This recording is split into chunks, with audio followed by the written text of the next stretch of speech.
This video is all about creating a subdomain that you can attach anything to. In my case, I use subdomains a lot for lead magnets.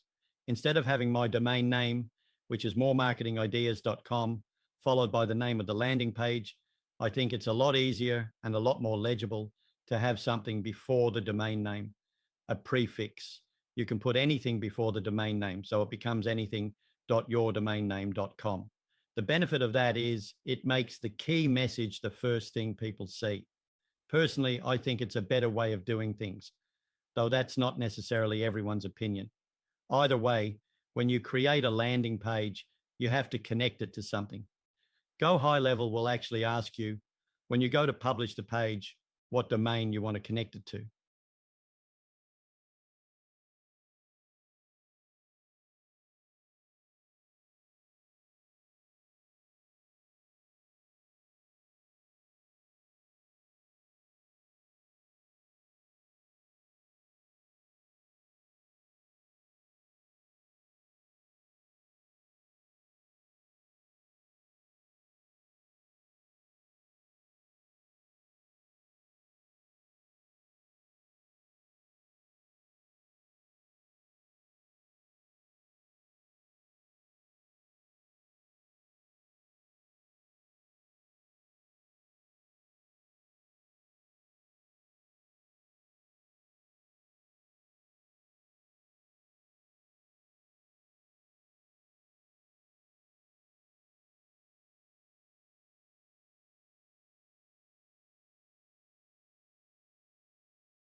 We'll go back to AI Studio and tell it, use this domain as a reference to create a landing page for my free PDF download. I'll put in the benefits of Go Highlevel and we'll wait a couple of minutes while it creates that. Now, there is another part to this because we need to be able to go into your DNS servers and create records. There are a couple of ways of doing that. I'm going to talk about the hard way and then the easy way.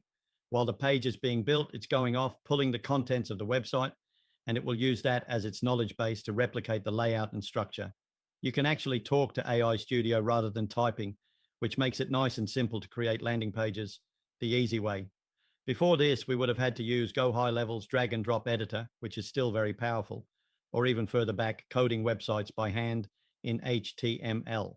I moved from WordPress to Go Highlevel about 4.5 years ago, and I have not built anything on WordPress since. That tells you how convinced I am about Go Highlevel.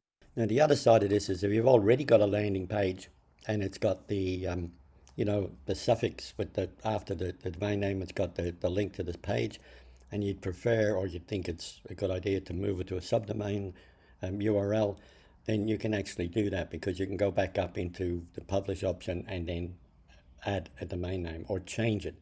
So, and when you go and change it, it will ask you to create that domain, and we'll show you again the easy way of doing that and the hard way. So I think we're almost there. It's checking it for a PDF mock-up, so that was pretty good. So this is not actually creating the PDF, it's only obviously creating a virtual image of it that they can put on the landing page. And that what you're seeing in the middle of the screen is nothing to do with what it's building. That's just a placeholder GIF that it plays for no matter what you're building. So don't get confused. It's not going to look like that in the center. It may look close to it, but that's just a placeholder that's running while it's actually going off doing its work. So we'll just let this go for a moment. Okay, it's asking me now to connect to the CRM, and the reason for that is that if it's built a form, right, and here's the form, right? So if it's built the form, which it has here, then we want to connect it so that when somebody fills in the form, it ends up in your database. So the answer to that is yes, let's connect it.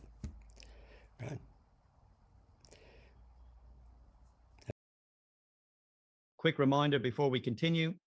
If you're wondering how Fred manages to create so much content and so many training videos, it's because you're actually watching his AI avatar.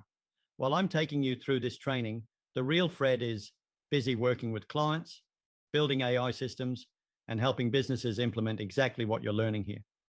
The great news is that Fred still personally checks all the comments and questions. So if there's anything you'd like to ask, just leave a comment below. If I can't answer it, Fred will jump in personally. Now let's get back to the training and keep building. It's probably going to go and ask me which sub account I actually want to do it to. Oh, it shouldn't, because I'm actually in a sub account.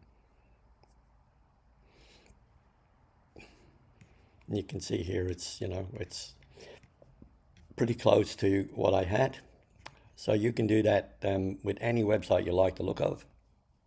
Just tell it to go off and virtually make a copy, and we can change. I can obviously change this image here later down the track to reflect whatever the topic is that I'm going to talk about.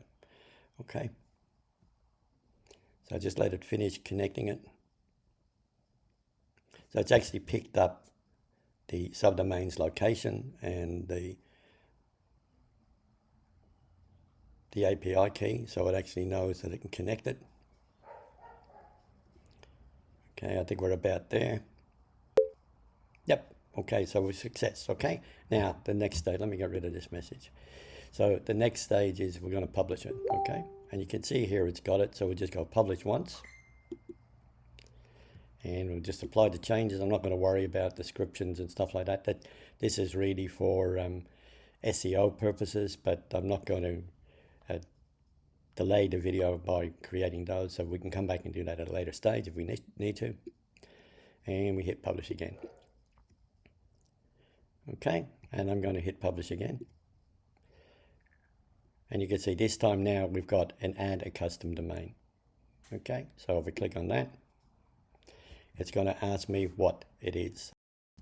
Let's go, we'll just put a couple of words in. Now you're not allowed to have spaces in the subdomains, and we'll get rid of that. We're going with ghlexplain.moremarketingideas.com, which is my domain. Click the continue button.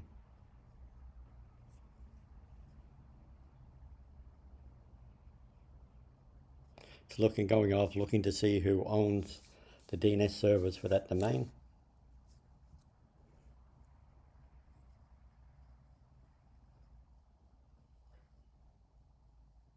Okay, so we're going to authorize the domain.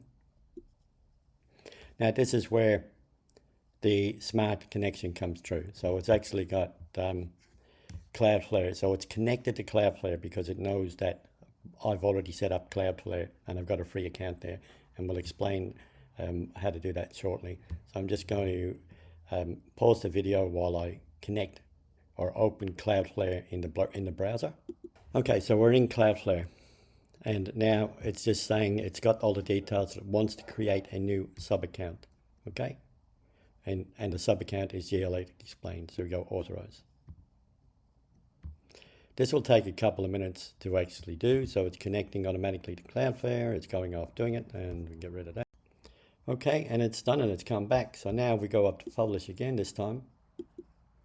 Actually see that we've got this domain. Now, it can take, you know, a few minutes, half an hour, or even less, but sometimes it's immediate. So if you click on this and you get an error page, don't panic, because it will actually work in a little bit of time, because it takes time for all of this to filter through the internet. There we go, it's live, right? And you can see here, I've got the subdomain all set up, okay? So in the next little bit, I'm just going to show you actually how to set up CloudFlare. Okay, so what I want to do is I want to go to CloudFlare and create a new account.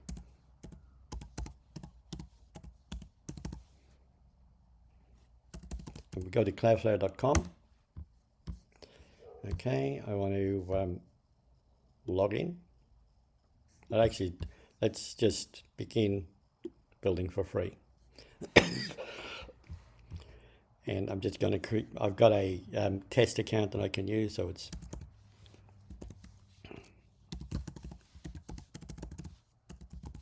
just going to set that up and give it a password. So it's, oh, we need a special character in there. Just got to put one in. That's okay. Verify I'm a human and sign up. Okay, so we've got this account and there's no domains in here. It's a new account, so we're just going to go to add a domain, connect a domain. Okay, I've got a domain that I've been sitting on for years, so it shouldn't be with CloudFlare. We'll just double check it. So I'm just going with nittygrittybusiness.com, which is an old domain I was using, right? And we just hit continue. So you would put your domain in here, and I explain how it works at the moment. There's no danger in doing this.